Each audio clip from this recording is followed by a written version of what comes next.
राजेश्वरी, एक प्याली चाय दे दो तो बड़ी मेहरबानी होगी। सुबह से एक प्याली चाय भी नहीं मिली है। तुम्हें तो जब देखो चाय पीने की पड़ी रहती है। पता भी है एक बर्तन नहीं है धुला हुआ जिसमें तुम्हारी चाय बना दूं। ढेरों बर्तन रसोई में पड़े हैं झूठे। माँ, मैं कॉलेज जा रही हूँ, तुम मुझे ये मत कहना कि मैं छुट्टी कर लूं और तुम्हारे साथ घर का काम करवाऊं। मेरा आज बहुत बड़ा प्रोजेक्ट सबमिट होना है, इसलिए मैं तो कोई काम नहीं कर सकती। ये लो, अब इसे भी अभी कॉलेज जाना था। अब मैं क्या करूं, कुछ समझ नहीं आ रहा। संध्या की सास राजेश्वरी अभी काम वाली को लेकर परेशान हो ही रही थी। तभी संध्या राजेश्वरी की सारी बातें सुन लेती है और रसोई में जाकर बर्तन धोने लगती है। अरे संध्या बहू, तुम ये रसोई में क्या कर रही हो? हटो हटो हटो, ये झूठे बर्तन तुमसे थोड़ी करवाऊंगी। अभी तुम्हारे हाथों की मेहंदी भी नहीं उतरी। माँ जी, आप परेशान मत हो, मैं थोड़ी देर में ही सारा काम निपटा दूंगी। आप अकेले इतना काम नहीं कर पाओगे। ठीक है, अगर तुम कहती हो तो मैं कोई और काम कर लेती हूँ। माँ, पड़ोस में किसी से पता करो, शायद कोई और काम वाली मिल जाए। मैंने पूछा था, पर अभी किसी भी काम वाली के पास समय नहीं है। पुलकित काम पर चला जाता है। संध्या सारे घर का काम करती है। अब तो रोजाना ही ऐसा होने लगा। काम वाली तो थी नहीं। संध्या की ननद पूजा सुबह होते ही कॉलेज निकल जाती और सास पैरों में दर्द के बहाने बिस्तर पर आराम करती। संध्या तो मानो घर के कामों में ही उलझ गई। एक शाम, माँ, तुम बिल्कुल सही बहू ढूंढ कर लाई हो। बेचारी गरीब घर की है, इसलिए चुपचाप संस्कारी बहू की तरह घर के काम कर लेती है। अगर कोई पैसे वाले घर की लड़की बहू बनाकर ले आती तो वो पूरे घर को अपने इशारों पर नचाती और तुम और मैं बस बर्तन घिसते रह जाते। तभी तो मैंने इसकी बुआ को शादी के लिए हाँ कह दिया था। मुझे पता है ये गरीब घर की लड़कियां बड़ी सीधी सादी बहुएं साबित होती हैं। अब काम वाली गांव भाग गई। सोच ये ना होती तो कौन काम करता। राजेश्वरी, तुम दोनों माँ बेटी को तो संध्या बहू का शुक्रगुजार होना चाहिए। बेचारी ने आते से ही पूरा घर संभाल लिया। ऐसे ही दिन बीत रहे थे। संध्या सभी घर वालों की देखभाल का पूरा ध्यान रखती थी। एक दिन, क्या हुआ पुलकित बेटा, तुम इतने परेशान क्यों हो? और आज तुम ऑफिस भी नहीं गए? पापा, मेरी नौकरी छूट गई है। कंपनी घाटे में चल रही थी, इसलिए उन्होंने मेरे जैसे बहुत से वर्कर्स को अचानक निकाल दिया। दिमाग खराब हो रहा है, गाड़ी की किश्त भरनी है, घर का लोन भी पूरा नहीं हुआ है। घर का खर्चा अब सब कुछ कैसे होगा, कुछ समझ में नहीं आ रहा है। पुलकित बेटा, चिंता मत कर, अब कोई ना कोई रास्ता निकल आएगा। ज्यादा होगा तो कुछ दिनों के लिए मैं कोई काम कर लूंगा। पापा, मेरे होते हुए आप काम नहीं करोगे, मैं कुछ सोचता हूँ। पुलकित दूसरी नौकरी को लेकर परेशान था। उसे कोई काम नहीं मिल रहा था। घर में पैसों की तंगी भी शुरू हो गई। पुलकित ने अपनी गाड़ी बेच दी। घर के लोन को लेकर वो परेशान था।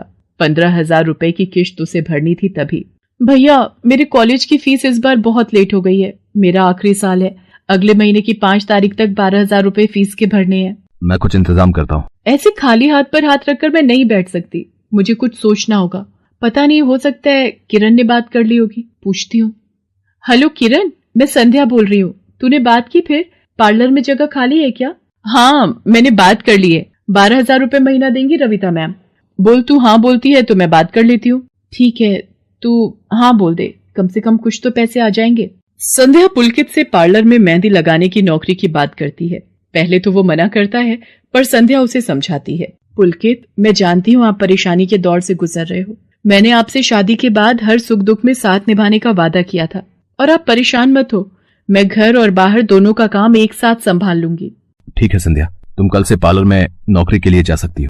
अगले दिन से संध्या सारे घर के काम के साथ साथ पार्लर भी जाती और वहां पर पूरा दिन मेहंदी लगाने का काम करती और शाम के वक्त घर आती। संध्या बहुत मेहनत कर रही थी ताकि वो अपने परिवार की मदद कर सके। संध्या बहुत सुंदर मेहंदी लगाती थी। ये बात उसकी सास को तब पता चली जब उसने पार्लर में काम करना शुरू किया। संध्या को पार्लर में काम करते हुए 1 महीना बीत चुका था। पार्लर की मालकिन रविता भी संध्या के मेहंदी लगाने के काम को देखकर बहुत खुश थी। संध्या, तुम सचमुच बहुत मेहनती हो। पिछले 1 महीने में बहुत से क्लाइंट तुम्हारी तारीफ कर रहे हैं और अपनी फैमिली फ्रेंड्स की शादी या सगाई फंक्शन के लिए तुम्हें ही मेहंदी के लिए बुक करना चाहते हैं। और हाँ, ये तुम्हारी सैलरी 12,000 रुपए। बाकी ये तुमने ओवर टाइम भी शादी के सीजन में बहुत किया है, उसके 6,000 रुपए अलग से दे रही हूँ। थैंक यू मैम, आपने मेरे काम की इतनी तारीफ की। मैं तो बस भगवान की कृपा से मेहनत से करती हूँ। संध्या घर आ जाती है और 12,000 रुपए पूजा के हाथ में रखती है। पूजा, ये तुम्हारी कॉलेज की फीस के पैसे, तुम कल ही अपनी फीस जमा कर देना। भाभी, ये तो आपकी मेहनत की कमाई है, आप ये सारे पैसे मुझे दे रहे हो? नहीं नहीं भाभी। पूजा, तुम मुझे अपनी भाभी कहती हो ना, और भाभी तो माँ समान होती है, तो क्या तुम अपनी भाभी माँ के पैसे नहीं लोगी? तुम अपने भैया से भी तो लेती हो ना। फिर मेरे और अपने भैया में फर्क है, मैं भी तो इस घर का हिस्सा हूँ, इसलिए ये पैसे रख लो।